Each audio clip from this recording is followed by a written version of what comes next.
My name is Sebastian, and I want to be completely honest with you before I tell you this story. I never believed in ghosts. I'm not the type of person who gets chills easily. I don't get goosebumps at creepy sounds. I don't avoid walking through cemeteries at night.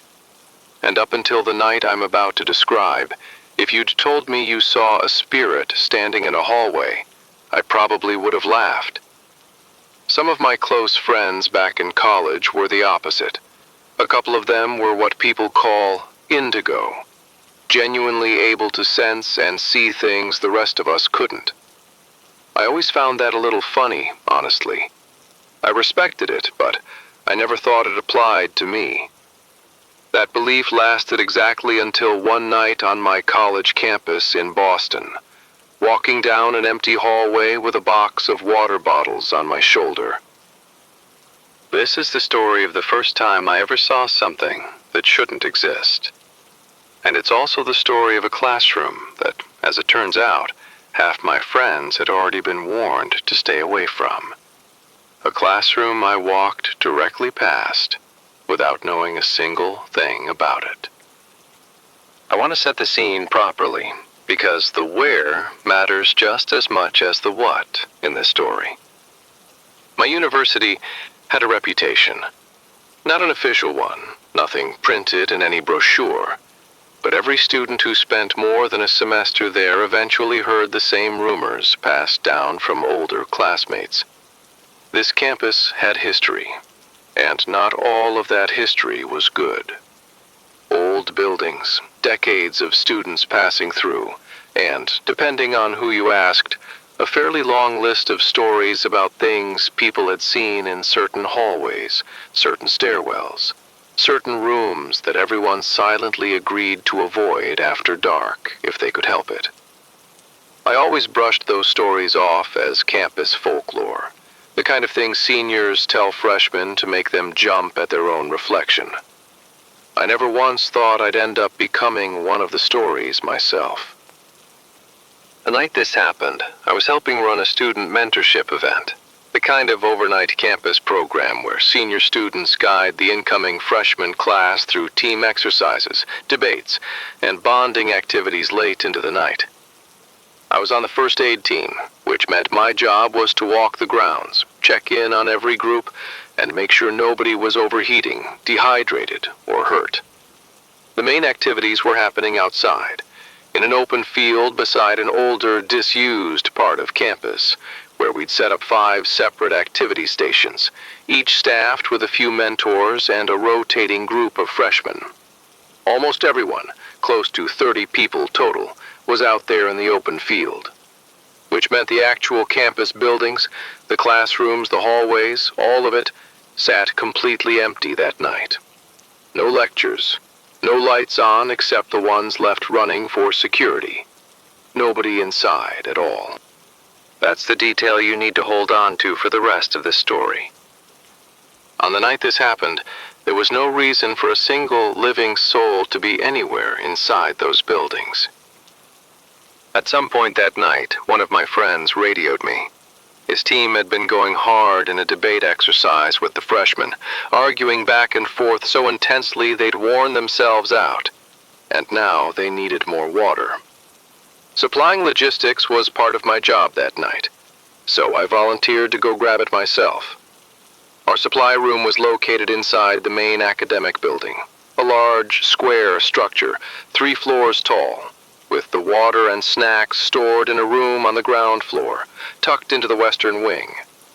To get there, I had to walk through a stretch of hallway lined with classrooms and faculty offices, the exact part of the building that sat completely dark and unused that night, since every single event activity was happening outside.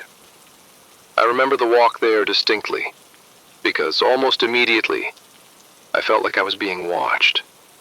It's hard to describe that feeling to someone who's never experienced it.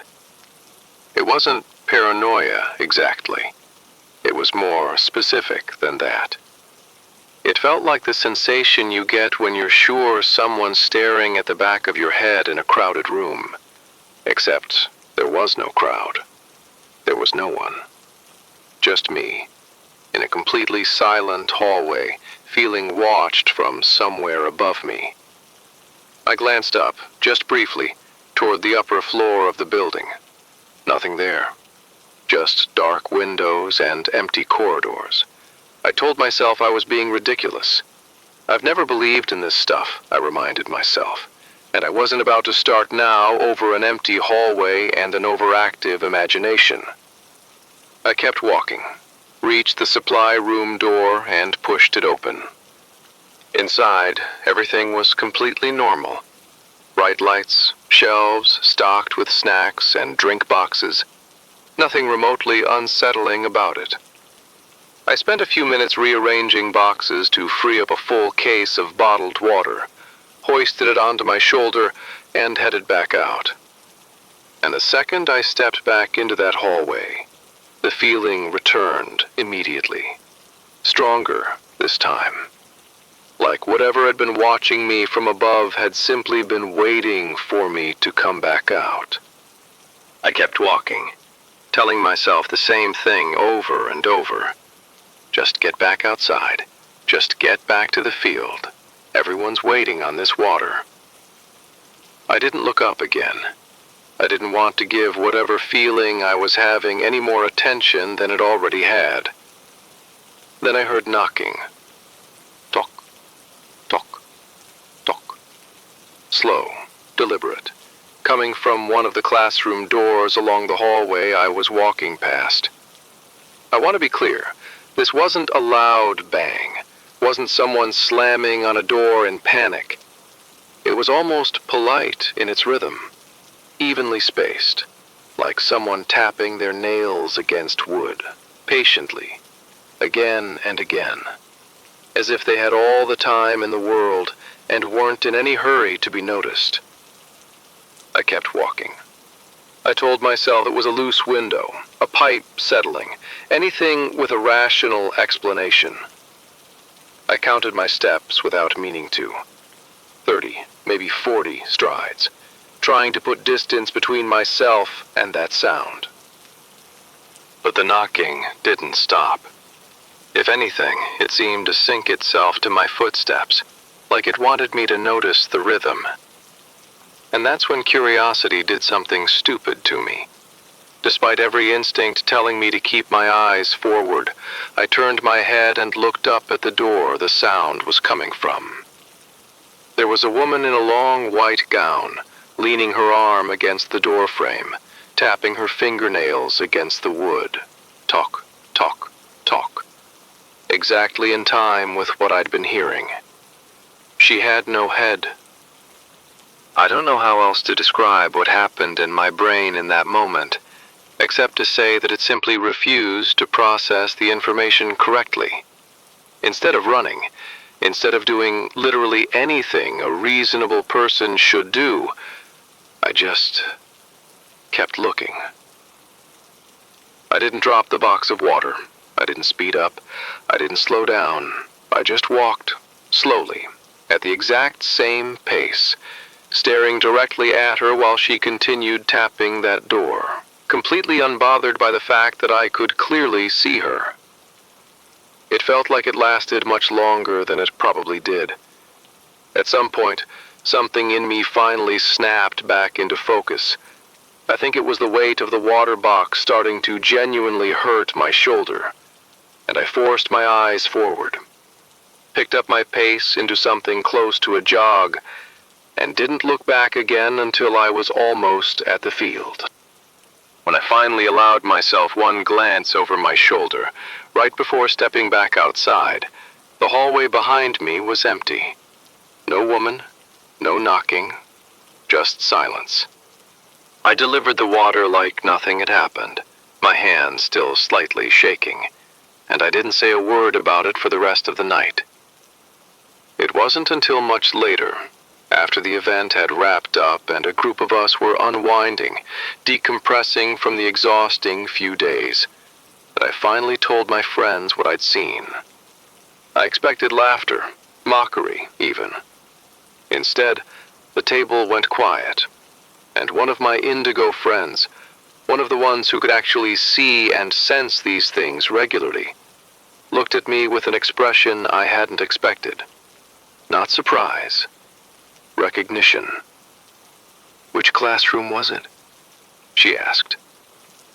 I described the location as best I could, roughly where along the hallway, which floor, which side of the building. She nodded slowly. "That's 2F, she said.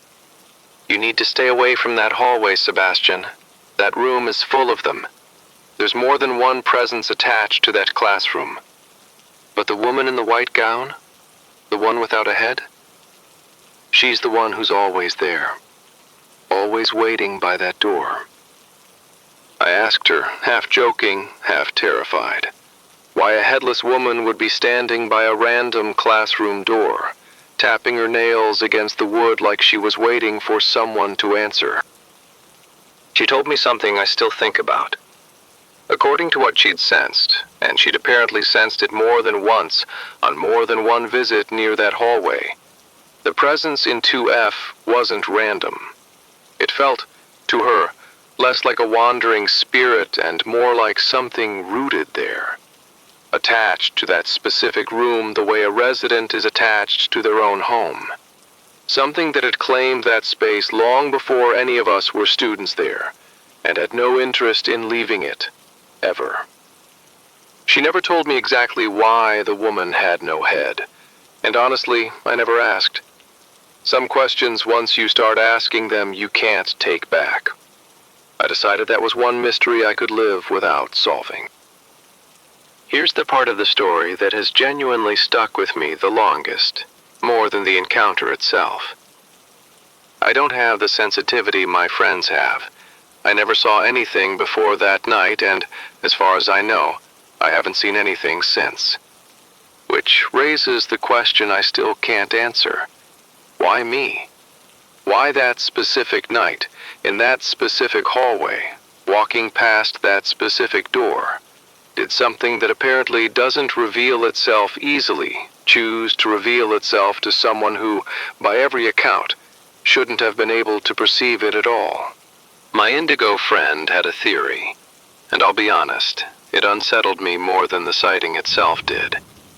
She said that sometimes these presences don't reveal themselves randomly.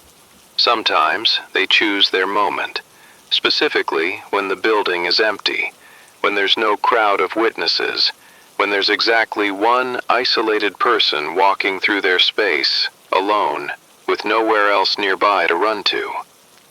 According to her, that's often when they're most active and most willing to be seen. Not because sensitivity has anything to do with it, but because the conditions were finally right. Every single person had been pulled outside to that open field that night. Every classroom, every hallway, every stairwell in that building sat completely empty and unwatched. Except for one person, carrying a box of water, walking directly past a door that had apparently been waiting a very long time for someone to notice the knocking. I've never gone back to that hallway after dark since. I never will, if I can help it. That wasn't the only story that came out of our campus, not by a long shot. Once word got around about what I'd seen, more of my friends started opening up about their own encounters. Sightings in the old auditorium, footsteps in stairwells that led to nowhere, a presence in one of the dormitory bathrooms that a few underclassmen swore they'd felt watching them through the mirror. It became almost a running theme among students who'd been there long enough. Everyone eventually had a story, whether they wanted one or not. I still don't fully understand what I saw that night, and I've made peace with the fact that I probably never will. What I do know is this. I walked past that classroom without knowing a single thing about its history, without any warning, without any reason to expect anything except a quiet hallway between me and a box of water bottles. And something in that room had been waiting long enough that it didn't even need a head to know exactly when to knock. If there's one thing I tell you, If you're ever walking alone through an old building at night, and you hear a slow, patient knock on a door that shouldn't have anyone behind it, don't look up. Don't turn toward it. Just keep walking and don't look back until you're somewhere with other people around you. Because whatever's knocking already knows you can hear it. The only question is whether you're going to give it the satisfaction of being seen. This has been Sebastian. Thank you for listening. And if any of my friends have their own stories from that campus, I'll be back to share those with you too. If this story gave you chills, subscribe for more real horror from across North America. Comment below. Will you camp in that campus or leave from there?